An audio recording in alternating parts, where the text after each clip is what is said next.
সাংসদ গৌৰৱ গগৈ একমাত্ৰ টাৰ্গেট এতিয়া মুখ্যমন্ত্ৰী ডক্টৰ হিমন্ত বিশ্ব শৰ্মা।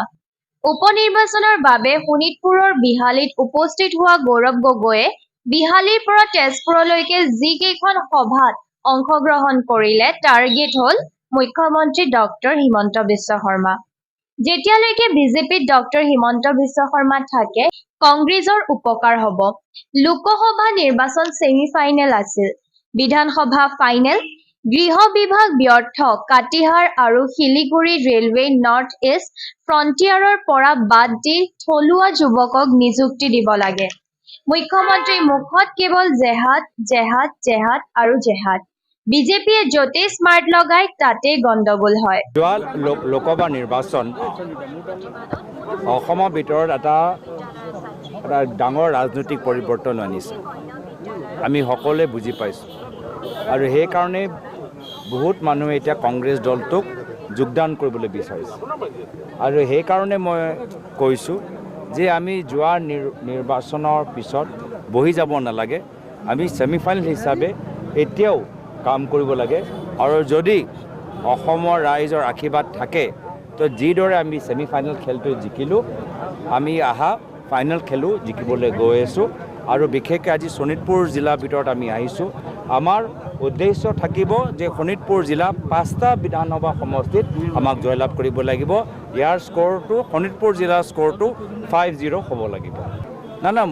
যেতিয়ালৈকে বিজেপি দলৰ ভিতৰত হিমন্ত বিশ্ব শৰ্মা ডাঙৰীয়া থাকে আমাৰ উপকাৰ হ'ব। তেওঁ মুখ্যমন্ত্ৰী হিচাপে থাকক বা যেনে থাকক আমাক উপকাৰ হ'ব। যিহেতু তেওঁ য'তে যায় বিসম্বাদৰ বেমাৰী তাতে লৈ যায়, আৰু তেওঁ য'তে যায় কংগ্ৰেছৰ পৰা কিছু সন্দেহজনক মানুহবোৰ লৈ যায়। তো যেতিয়ালৈকে তেওঁ বাহিৰত আছে কংগ্ৰেছ সুস্থ হৈ থাকিব, কংগ্ৰেছৰ ভিতৰত নিকাহ মানুহ থাকিব, আৰু সেইটোৱে আমি বিচাৰোঁ। যি অসমৰ গৃহ বিভাগ ব্যৰ্থ হৈছে, অসমৰ গৃহ বিভাগ টোপনি মৰাৰ কাৰণে আজি 25টা ঠাইত আলফাই সন্দেহজনক বস্তু থ'বলৈ পাৰিলে। যিহেতু গৃহ বিভাগ বা আৰক্ষীসকলক বিশেষভাৱে নিৰ্দেশ দিয়া গৈছে যে তেওঁলোকে মাত্ৰ চিণ্ডিকেটটো নিৰীক্ষণ কৰক, তেওঁলোকে মাত্ৰ কয়লা মাফিয়াটো নিয়ন্ত্ৰণ কৰক। তো যদি গোটেই আমাৰ অসম আৰক্ষীৰ চকু আমাৰ চিণ্ডিকেট, গৰু মাফিয়া, হিল মাফিয়া তেখেতক সুবিধা দিওঁতে যায়, তেতিয়া নিশ্চয় প্ৰায় 25টা ৰাজহুৱা ঠাইত আলফাই এনেদৰে আমাৰ সুৰক্ষা ভাঙিবলৈ বা সুৰক্ষা ভংগন কৰিবলৈ এটা সুযোগ পালে।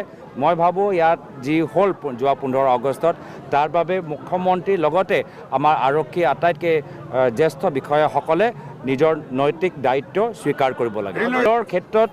ৰেলৰ ক্ষেত্ৰত মই বিচাৰোঁ যে নৰ্থ ইষ্ট ফ্ৰণ্টিয়াৰ ৰেলৱে জ'নৰ পৰা কটিহাৰ আৰু জলপাইগুৰি আঁতৰাব লাগে। নৰ্থ ইষ্ট ফ্ৰণ্টিয়াৰ ৰেলৱে মানে উত্তৰ পূৰ্বাঞ্চল ৰেলৱে জ'ন, ইয়াত মাত্ৰ উত্তৰ পূৰ্বাঞ্চলৰ ৰাজ্যত থাকিব লাগে।